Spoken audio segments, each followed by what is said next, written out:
Hello. Yes, today I want to talk about something I've talked about several times in the last few months. That is about socialism. I know I have talked about it several times, but I need to talk about it today again because every week, at least, I encounter 3 or 4 young Africans that when we start talking, they bring up socialism as their preferred economic model for Africa. And that is why I need to talk about it again today. And I guess if that continues, I will always talk about it because socialism has never worked and it will never work. See, when I say this to these young people, they ask me why.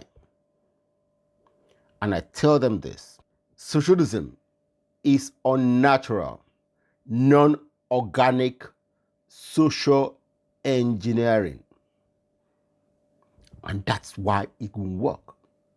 You see, socialism, as practiced in the real world, has failed time and time again. It has failed to deliver prosperity or freedom. The reason aligns with what I just said. It's unnatural, non-organic social engineering. It's trying to reshape human incentives against our natural grain. Let's look at the fundamental principles of socialism. Now, I have 7 principles listed. 1, collectivist and public ownership of the means of production. 2, center planning, planned economy. 3, economic and social equality. 4, labor as a collective contribution.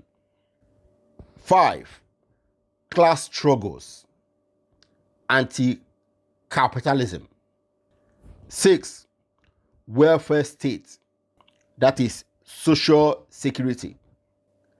7, solidarity and cooperation over competition. These core principles of socialism sound wonderful in theory, but the outcome of their implementation is something else.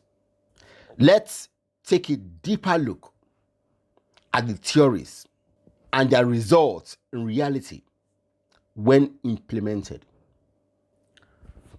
1, collectivist or public ownership of the means of production. Shared ownership ensures fairness and eliminates exploitation, right? Let's look at 2 examples in reality. In the Soviet Union, collective farms produce chronic food shortages, culminating in famines.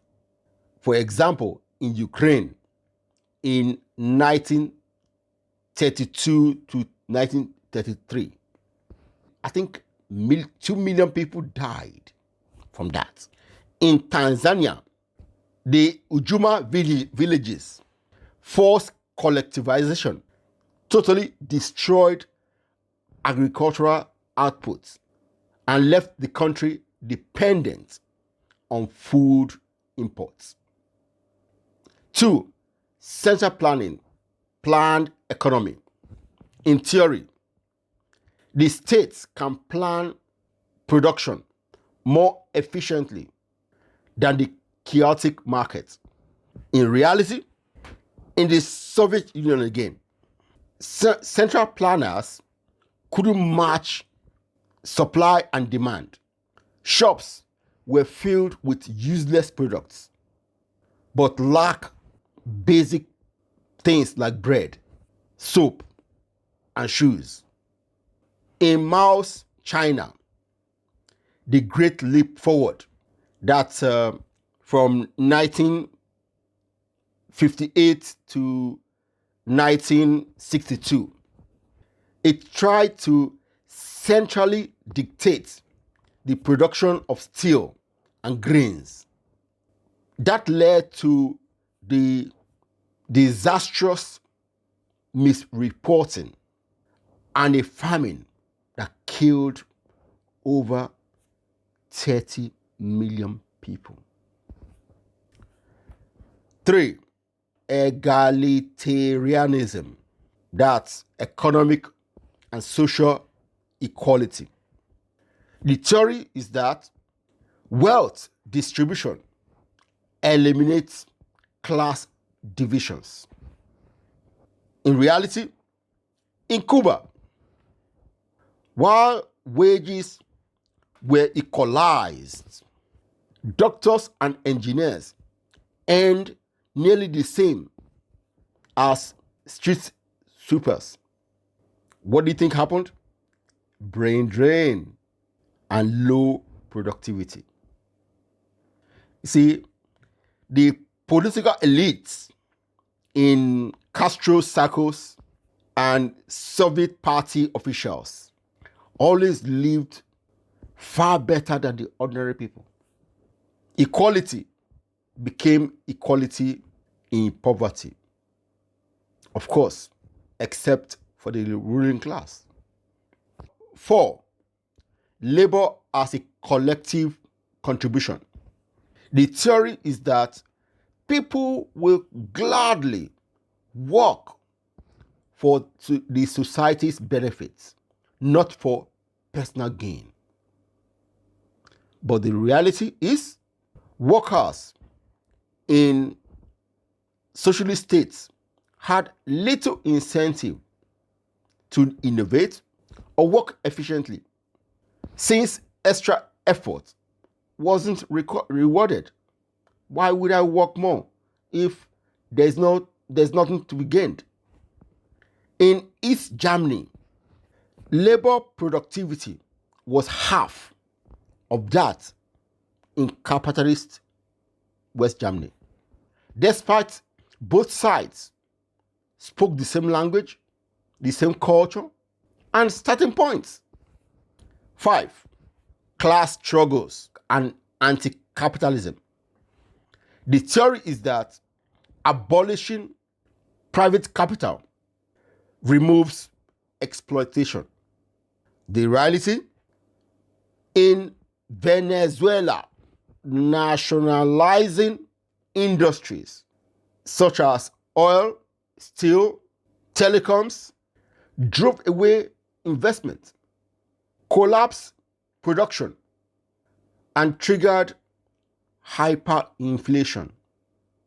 Instead of eliminating exploiters, new socialist elites emerged, who then controlled wealth and lived in privilege.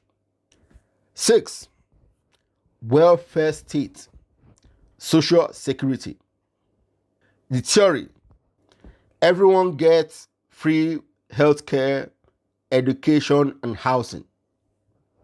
The reality: in Cuba, they offered free healthcare, but shortage of medicine, outdated equipment, and crumbling hospitals make it totally unreliable. Many Cubans rely on relatives abroad for basic supplies. In socialist Ethiopia, under Mengistu, The promises of universal welfare collapse into famine and forced relocation for many. 7. Solidarity and cooperation over competition. The theory is that shared goals replace selfish competition. In reality, a lack of competition meant poor quality goods. Example, Soviet cars like the Lada. When I was young, a few people in Nigeria had it, became global symbols of inefficiency. In socialist countries, innovation lag far behind those in capitalist countries. In the 1980s, the USSR was technologically decades behind the West in consumer goods and competing. Those are the theory and reality. The bottom line is this: when socialist principles are applied in reality, they produce opposite of what was promised. Scarcity instead of abundance. Inequality instead of fairness. Stagnation instead of innovation. And repression instead of freedom. Socialism has never worked and will never work in future because it ignores fundamental truths about human nature and economic condition. It is an artificial system that can only be enforced by coercion, while the free market grow naturally out of the voluntary human interactions. Nature is powerful.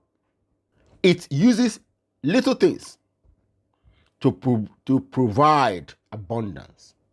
An example is a little seed that grows to produce a giant tree which produces abundant fruit. Socialism, on the other hand, starts with abundance produced by hard-working, diligent people, and it reduces it to nothingness.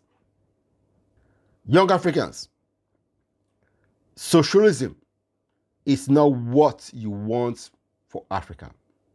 You need the freedom that the free market enables for you to grow your wings in entrepreneurship. Don't be fooled. If you enjoy this video, give it a thumbs up and please comment. Let us discuss this matter. And of course, if you haven't subscribed to the channel, please do so. It helps us very much. Thank you. Bye.